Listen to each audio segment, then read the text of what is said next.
Episode के शुरुआत में हम देखते हैं लूनर किंग इस ब्लू हेयर वाली को देख के सोच रहा होता है ये ईस्टर्न रीजन में कितने सारे 8 स्टार के बिस्ट मास्टर हैं। तो ये अभी की आइस कुकी वाइन है और सैन बिक्साओ की टेम्पररी सर्वेंट। और अगर ऐसा है तो हमें ईस्टर्न रीजन छोड़ने के लिए इसे डिफीट करना पड़ेगा। और लगता है लूनर गॉड फेस्टिवल के स्टार्टिंग में इसने भी डिस्गाइज यूज किया था। फिर हम देखते हैं मून किंग को नोटिफिकेशन आता है कि ईस्टर्न रीजन का किंग डिटेक्ट हो गया है और किसी भी रीजन के किंग पर डायरेक्ट अटैक करना फॉरबिडन है जब तक पिंक हितोमी डिफीट नहीं हो जाती। और इस ब्लू हेयर वाली को भी सेम ही नोटिफिकेशन आता है कि नॉर्थर्न रीजन का किंग डिटेक्ट हुआ है। फिर ये ब्लू हेयर वाली लड़की बोलती है, तो मून किंग ये तुम हो क्या? तुम नॉर्थर्न रीजन के साथ वॉर करना चाहते हो? और इसके इतना बोलते ही इसके पास जो हाई एम्परर होता है वो गुस्से में बोल रही होती है कि इस ओल्ड लेडी को रिलीज करो। क्या तुम 8 स्टार के बिस्ट मास्टर नहीं हो जो कि तुरंत ही हाई एम्परर को रिलीज कर सकता है? जल्दी करो, इनको भागने नहीं देना है क्योंकि इसके पास हार्ट फायर है। फिर हम देखते हैं ब्लू हेयर वाली बोल रही होती है, क्रिम्सन चेरी पिंक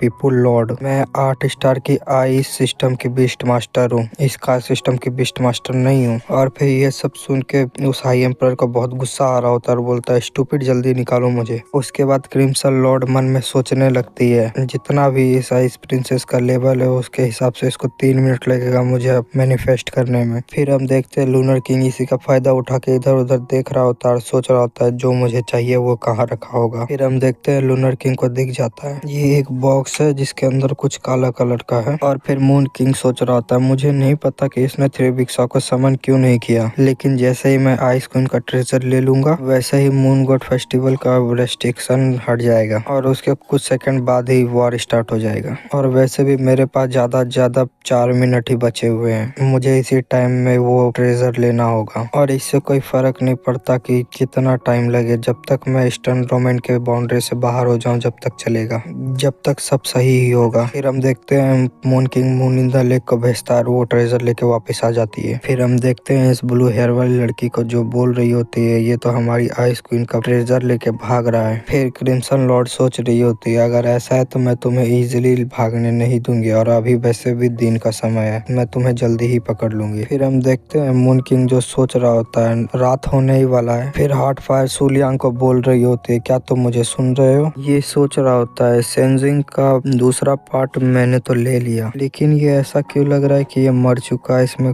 एक भी लाइफ एनर्जी नहीं है। फिर moon king book of moon को खोल के देख रहा होता है। फिर बुक ऑफ मून में बताता है कि इसका 4 पार्ट है। फिर मून किंग सोच रहा होता है आइस क्वीन जो हजारों सालों से जिंदा है वो भी ये चीज समझ नहीं पाया कि इसका 4 पार्ट है, क्या ये सही होगा इसको अपने साथ लेके जाना? वैसे छोड़ो ये सब, ये ईस्टर्न डोमेन का ट्रिप अच्छा ही है, मुझे एक हाई एम्परर कॉन्ट्रैक्ट के साथ मिल गया और मुझे सेंजिंग के दूसरे हिस्से का एक पार्ट भी मिल गया। फिर हम देखते हैं हार्ट फायर को जो गुस्से से बोल रही होती है, सूलियांग मेरे बात को सुनो, और वो फिर से एक बार चिल्ला के बोलती है, सूलियांग मेरे बात को सुनो, जितना जल्दी हो सके उतना जल्दी भागो क्योंकि फुल मून का दिन नहीं है और सुबह होने ही वाला है और हम ईस्टर्न डोमेन के पूरे एंड में आने ही वाले हैं। और तुमने मुझे ये पहले क्यों नहीं बताया कि तुम अभी एक सुप्रीम रैंक के एनिमी से भी डील नहीं कर सकते? और हमें मून किंग का कॉन्ट्रैक्टेड बीस्ट का पैनल दिखाया जाता है जिसमें सबसे पहले 8 विंग मून मोनार्च होता है जो कि अभी समन नहीं कर सकते क्योंकि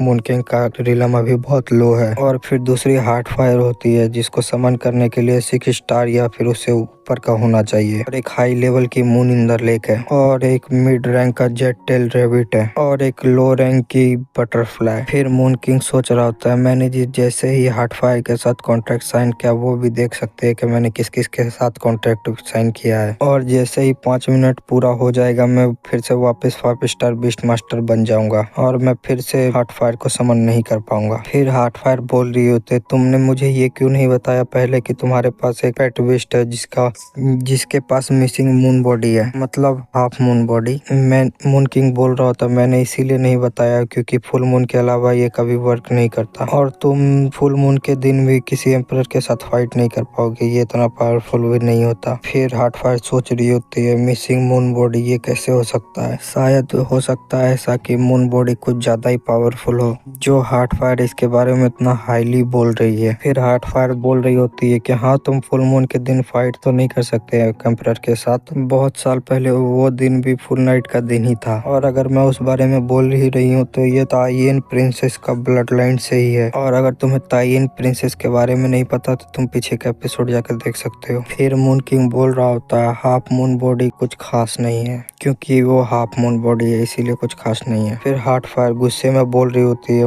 मिसिंग मून बॉडी, ये अच्छा ये मिसिंग मून बॉडी है। और यही उसको परफेक्ट बनाता है कि ये मिसिंग मून बॉडी है। मून बॉडी मास्टरपीस है मूनलाइट सिस्टम का। फिर हम देखते हैं वही 3 लड़कियों को जो बोल रही होती है, अब पहले हार्टफायर उसके बाद फिर क्रिम्सन लॉर्ड बाहर आ गई। फिर हम देखते हैं उसके बोलते बोलते क्रिम्सन लॉर्ड यहाँ पे आ जाती है। और हम देखते हैं क्रिम्सन लॉर्ड लूनर किंग के पास आके बोल रही होती है गिव अप कर दो, सुबह हो चुकी है और तुम्हें ये बहुत अच्छा सा पता है कि सुबह के टाइम तुम कुछ नहीं कर पाओगे। और इसके बोलते ही एपिसोड खत्म होता है। वीडियो अच्छा लगा हो तो लाइक शेयर और सब्सक्राइब कर देना। Bye bye.